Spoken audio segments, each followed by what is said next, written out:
Hello and welcome back to Insight to Invest, the channel that gives you insight into a company and you decide where to invest to grow your money. Meta is no longer a social media company. It's an infrastructure giant. In 2026, Mark Zuckerberg is committing between $115 to $135 billion in capital expenditure. To put that into perspective, that's double their 2025 spend and more than the GDP of many nations. Today, we're looking at the two massive deals that prove Meta is trying to own the action layer of the internet. The $2 billion acquisition of Manus AI and the $6 billion fiber-optic backbone from Corning. Is this Meta's iPhone moment? Or is Zuckerberg building a $135 billion bridge to nowhere? Most AI today is just like a librarian. You ask a question, it gives you an answer. Meta just paid $2 billion from Manus, an AI startup that doesn't just talk, it does.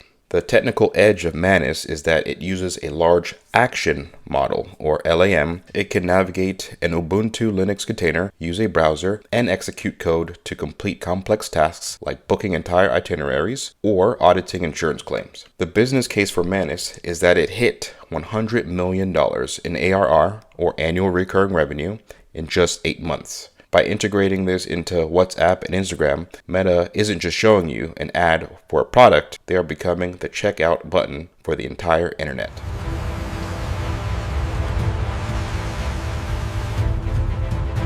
Software is only as fast as the glass it runs on. Meta's $6 billion agreement with Corning is about one thing: latency.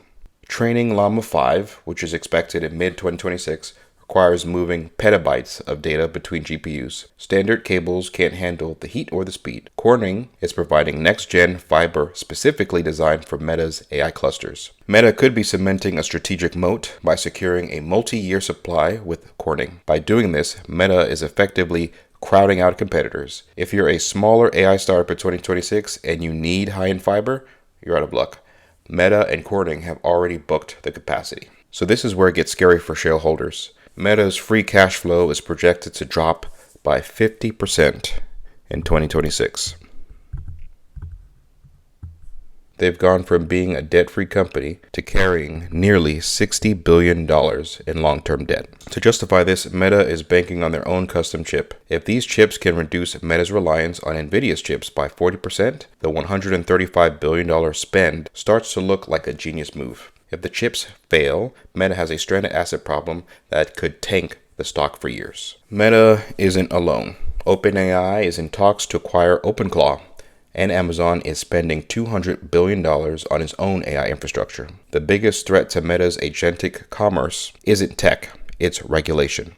The EU is currently deciding if Meta must open the WhatsApp API to competitors. If Agent Meta can't have exclusive access to your WhatsApp messages, their personal superintelligence loses its biggest data advantage. Meta is no longer playing it safe. They are betting the next decade of the internet belongs to the company that knows you best and can do the most for you. The Manus and Corning deals are the foundation of that wall. If you're an investor, don't look at the daily price swings. Look at the yield cycle. And the yield cycle in a tech investment context, specifically regarding Meta, refers to the time frame between a company's massive capital expenditure and the moment those investments begin to generate measurable compounding returns. Essentially, it is the transition from spending on the future to harvesting profit.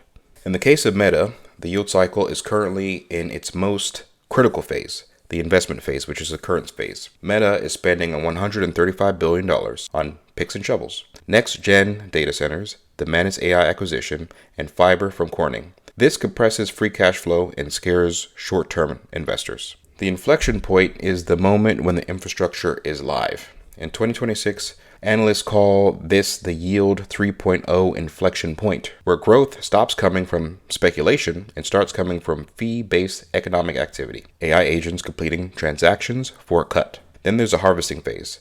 As the Manus agents begin automating commerce on WhatsApp and Instagram, the cost to serve each user drops while the average revenue per user, or ARPU, rises. This is where you see expansion. The stock price is going up because the business is now more efficient. So the yield cycle is often the make or break for a growth stock.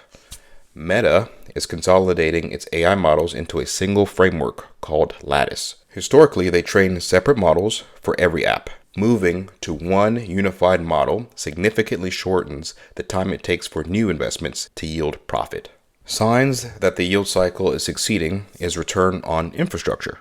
For Meta, this is currently sitting above 20%. If this dips, the cycle is failing. And then you have ad pricing versus impressions. Usually, if impressions, the number of ads, go up, the price goes down. A successful yield cycle sees both going up simultaneously because the AI is so good at targeting that the ads are more valuable. So if Meta is becoming a utility for the AI era, then this pullback to $639 is a gift. If not, then it is a very expensive experiment. I want to hear from you though. Does the $135 billion spend make you bullish or nervous? Drop a comment below. Also, if you're looking for a stock that's pivotally tied to this AI trade, like Rocket Lab or Broadcom, check out my other videos, hit subscribe, and I'll see you in the next one.